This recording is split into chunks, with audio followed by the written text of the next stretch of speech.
Hello, I'm Janet Long. I'm a career counselor here at Widener University, and I'd like to talk to you about three different types of resumes. We're going to talk about the traditional resume, the curriculum vitae, and the hybrid resume.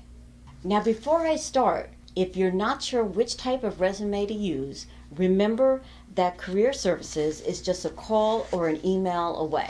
So we're going to start with a traditional resume. And a traditional resume is used for the most part in business settings. For undergraduate students, it's generally a single page. For seasoned professionals, it can be 2 pages. And it's always in reverse chronological order, so the most recent or current experience on top and work backwards. For students, education is prominent at the top, whereas it'll move toward the bottom for established professionals. And resumes feature concise and bulleted content. They're very accomplishment-oriented. The average prospective employer will scan a resume in, are you ready for this? 20 seconds.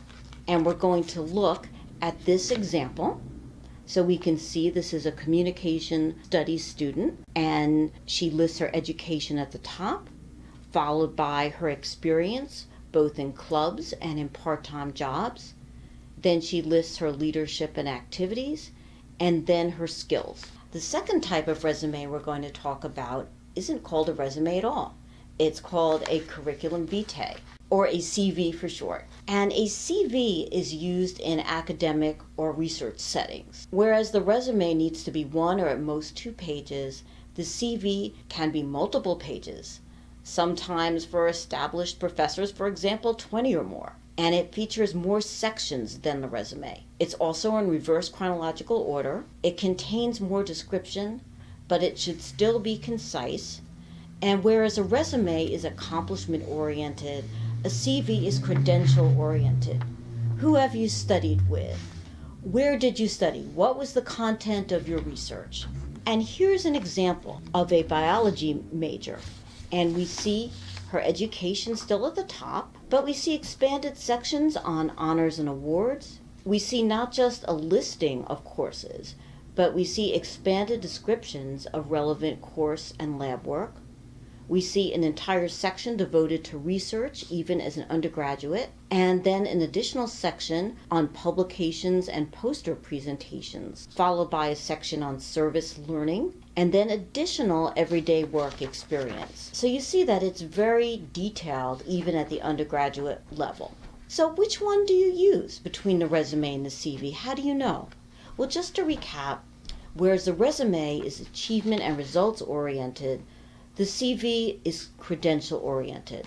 The resume is mostly used in business or industry, whereas the CV is used when applying to positions in academia or research. The resume is targeted specifically to a position at hand, whereas the CV is a summary of all of your educational and professional background and experience. With a resume, space is at a premium. With a CV, you can go on quite some time, but remember, you still want to be concise. The third type of resume is a hybrid resume, and that is a hybrid between functional and chronological. So first, this is not a resume that we generally recommend for undergraduate students.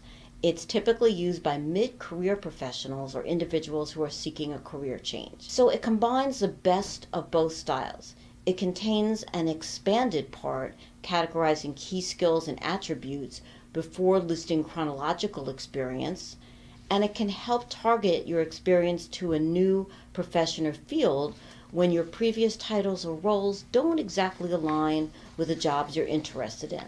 And again, it's not appropriate for an entry-level position. So we see an example here of a mid-career engineer, and we can see that he breaks out different categories of experience, like management and oversight, analysis and design, client relations, special projects. So he's drawing the prospective employer's attention to categories of strengths and skills. And then underneath that, we see professional affiliations, education, and finally the technical skills. So summing up, not all resumes are alike, but remember, they are all marketing documents at heart. The important thing is to understand which type to use and which will position you for the job and the setting that you want. Still have questions? Please pop in during our pop-in hours. Email us at careers@widener.edu. Coming up next, the banner section. Thank you.